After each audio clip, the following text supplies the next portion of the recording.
Save Singareni పేరుతో తెలంగాణ జాగృతి అధ్యక్షురాలు కవిత round table సమావేశం నిర్వహించారు. అక్క ఏంటి సింగరేణి సేవ్లో లేదా ఏంటి సేవ్ సింగరేణి అని చెప్పేసి నినాదం తీసుకున్నారు? లేదండి, సింగరేణి చాలా భయంకరమైన పరిస్థితిలో ఉంది.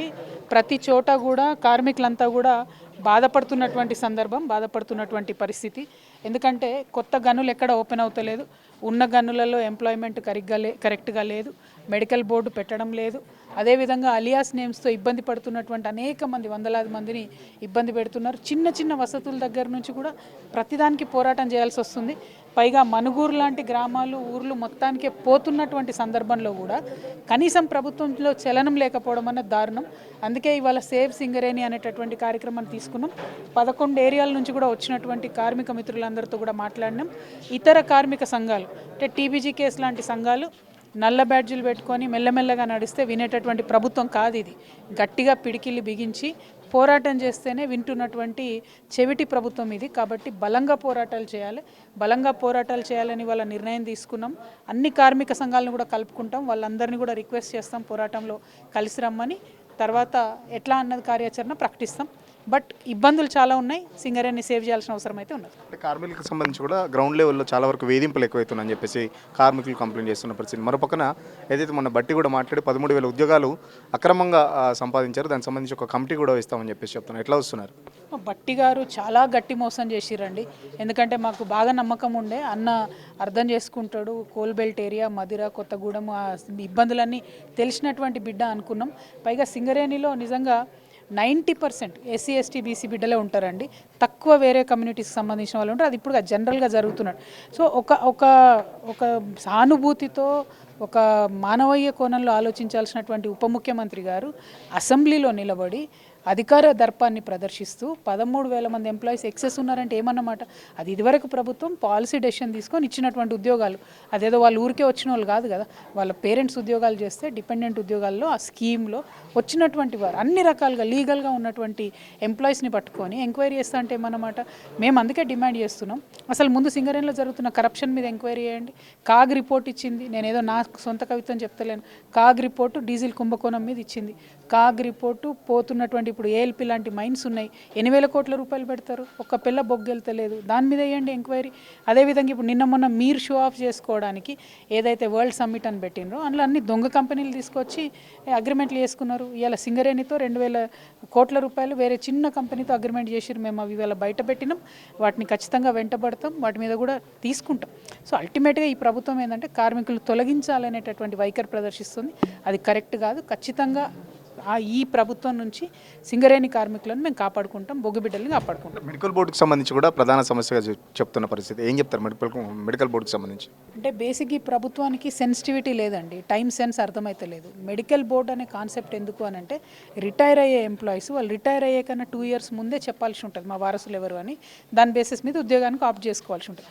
మరి కార్మికులు అనారోగ్యానికి గురై ఇక మేము రిటైర్ అయిపోతున్నాం అనేటటువంటి టైం లైన్ అయిపోతున్నా కూడా కనీసం మెడికల్ బోర్డు పెడతలేరు. నెలకోసారి మెడికల్ బోర్డు పెడితే రిటైర్ అవుతున్నటువంటి వాళ్ళకు టైమ్లీ ఆన్సర్ చేయడానికి ఉంటుంది, వాళ్ళ వారసులకు ఉద్యోగాలు. అంటే ఈ గవర్నమెంట్కి ఏంటంటే అసలు ఉద్యోగాలు ఇచ్చే ఇంట్రెస్ట్ లేదు.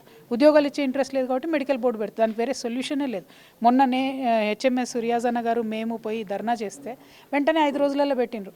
అంటే ఇక ప్రతిసారి ధర్నా చేయాలన్నా, ప్రతిసారి ముట్టడి చేయాలన్నా సింగరేణి భవన్కి? కనీసం ఒక ఆలోచన ఉండాలి కదా, ఆ సోయి లేదు ఈ ప్రభుత్వానికి. అందుకోసమే ఏదో పెద్ద నిర్ణయమే తీసుకోవాలి, బాయిబాట పట్టాలి, కార్మికులందరినీ కలుపుకోవాలి, ఈ సమస్యలన్నిటికీ శాశ్వత పరిష్కారం ఎతకాలన్న ఉద్దేశంతోనే సేవ్ సింగరేణి అనే రౌండ్ టేబుల్ ఇవాళ పెట్టడం జరిగింది. హాజరు అయినటువంటి రియాజ్ అన్న గారికి అందరికీ కూడా ధన్యవాదాలు. ఫైనల్గా చెప్పండి, కవిత సంబంధించి గ్రౌండ్ లెవెల్లో ఎప్పుడు ఉండబోతుంది బాయిబాట అని చెప్పేసి చెప్తున్నారు, దానికి సంబంధించి 20 రోజులే బ్రదర్, మా పార్టీ వస్తుంది, మా పార్టీ వచ్చినాక వేరే తీరు ఉంటుంది కదా. Thank you. రియాజ్ అహ్మద్ కూడా ఉన్నారు హెచ్ఎంఎస్ నుంచి. అన్న ఏంటి ప్రధానంగా ఎలాంటి సమస్యలు ఎదుర్కొంటున్నారు, ఏం చెప్తారు? సింగరేణి కార్మిక సమస్యలు గంగల కలిసిపోయి పొలిటికల్ ఇన్వాల్వ్మెంట్ ఎప్పుడే నుండి అయిందో అప్పటి నుండి సమస్యలని మాయమైపోయి చేసే ఉద్దేశం కంపెనీకి లేదు. దీనికి ఒకటే ఒక మార్గం, గతంలో కూడా సమ్మె చేసి సమస్యలు సాధించుకున్నాం, ఇప్పుడు కూడా సమ్మె తప్ప వేరే మార్గం లేదు. అన్ని సంఘాలు అందరు కలిసి రకరకాల ఉద్యమాలు చేశారు. దానికి ప్రభుత్వానికి ఆంతలేదు, భయపడతలేదు. సమ్మెతోటే భయపడుతుంది. మీరు కార్మిక సంఘాలు ఎప్పుడు చూసినా సమ్మె అనేది చివరస్త్రంగా తీసుకుంటారు. మీరు మొదట్లోనే సమ్మె నేను మొదటి ఎప్పటి నుండి చేస్తున్నాం కదా, 2 సంవత్సరాలు వీళ్ళ ప్రభుత్వం వచ్చినప్పటి నుండి కొట్లాడుతున్నాం. డిపెండెంట్ ఉద్యోగాలు, వారసత్వ ఇది own your house scheme, income tax, కొత్త బావులు, కొత్త బావులు వస్తేనే కొత్త ఉద్యోగాలు వస్తాయి. వీటన్నిటి మీద కొట్లాడుతున్నాం. ఆఖరి అంశం ఇక సమ్మెనే. అందుకే సమ్మె తప్ప మార్గం లేదు. ఏంటి మరి గుర్తింపు సంఘం ఏం చేస్తుంది? ఇన్ని సమస్యలు మీరు చెప్తున్నారు. గుర్తింపు సంఘం ప్రభుత్వ సంఘమే కదా, ఎందుకు మాట్లాడుతుంది? ప్రభుత్వం గుర్తింపు సంఘం ప్రభుత్వ సంఘమే. వాళ్ళతో అలయన్స్ సంఘం సిపిఐ, సిపిఎం, ఐఎన్టీసీ ముగ్గురు ఒకటే కదా. వాళ్ళు ప్రభుత్వానికి వ్యతిరేకంగా మాట్లాడలేరు కదా. అందుకే వాళ్ళతో చాద కాదు, అది తేలిపోయింది. వాళ్ళ పీరియడ్ కూడా అయిపోయింది. కనుక అందరం కలుపుకొని ఉద్యమం ద్వారా సాధించుకుంటాం. ఇట్లా మరి గుర్తింపు సంఘం కూడా దాదాపు టైం అయిపోయింది. ఎలక్షన్స్ ఎప్పుడు ఏమైనా డిమాండ్ చేస్తున్నారా? ఏం చెప్తారు? అదొక్క డ్రామా కదా వాళ్ళది. ఉద్యమం ఇప్పుడు కాదు, ఇంకా 2 సంవత్సరాలు పవర్ కావాలని అడుగుతాను. వాళ్ళు సమస్యల గురించి కాదు, మాకు ఇంకా 2 సంవత్సరాలు పవర్ కావాలని తిరుగుతాను. అక్రాస్ ద టేబుల్ కూర్చొని మాట్లాడవలసిన వాళ్ళు రోడ్డు మీద ఎందుకు పన్నారు? నిన్న రోడ్డు మీద మెత్తలేసుకొని పన్నారు కదా. నువ్వు 2 సంవత్సరాలు గెలిచి ఉండి అక్రాస్ ద టేబుల్ కూర్చుండి వాళ్ళకి అవకాశం ఉంది, అప్పుడు ఎందుకు మాట్లాడలే? ఇవాళ ఎందుకు వచ్చిండ్రు అంటే రేపు ఎన్నికలు వస్తాయేమో, రేపు మాపో, దానికోసమే చేస్తున్న డ్రామా అది. ఖచ్చితంగా ఏదైతే సేవ్ సింగరేణి అని చెప్పేసి ప్రోగ్రాం చేపట్టారో ఖచ్చితంగా సింగరేణి ప్రమాదంలో ఉంది. కాంగ్రెస్ పార్టీ వచ్చినప్పటి నుంచి సింగరేణికి సంబంధించి చాలా వరకు స్కాములు జరుగుతున్నాయి. కార్మికులకు సంబంధించి ఇబ్బందులు ఎదుర్కొంటున్నారు. గ్రౌండ్ లెవెల్లో అధికారుల వేధింపులు కూడా ఎక్కువని చెప్పేసి పెద్ద ఎత్తున కంప్లైంట్స్ వస్తున్న పరిస్థితి. సో ఖచ్చితంగా పార్టీ ఏర్పాటు చేసిన తర్వాత సింగరేణిపై ప్రత్యేక శ్రద్ధ తీసుకుంటాం. త్వరలోనే బాయిబాట కూడా పడతామని చెప్పేసి తెలంగాణ జాగృతి అధ్యక్షురాలు కవిత చెప్తున్న పరిస్థితి. ఏదైతే బట్టి మొన్న అసెంబ్లీలో చెప్పారో 13,000కు సంబంధించి ఉద్యోగాలకు ఎక్కువ ఉన్నారని చెప్పేసి. సో ఖచ్చితంగా ఆ వ్యాఖ్యలు వెనక్కి తీసుకోవాలి. ఖచ్చితంగా దానికి ఒకవేళ సింగరేణి కనుక టచ్ చేస్తే మాత్రం పరిస్థితులు చాలా తీవ్రంగా ఉంటాయని చెప్పేసి ప్రభుత్వాన్ని కూడా హెచ్చరిస్తున్న పరిస్థితి. వీడియో జర్నలిస్ట్ సతీష్తో సురేష్ తిరువేల్ కోసం జాగృతి ఆఫీస్ నుంచి. అసలైన తొలి వెలుగు. ఫాలో వాట్సాప్ @తొలి వెలుగు అఫీషియల్.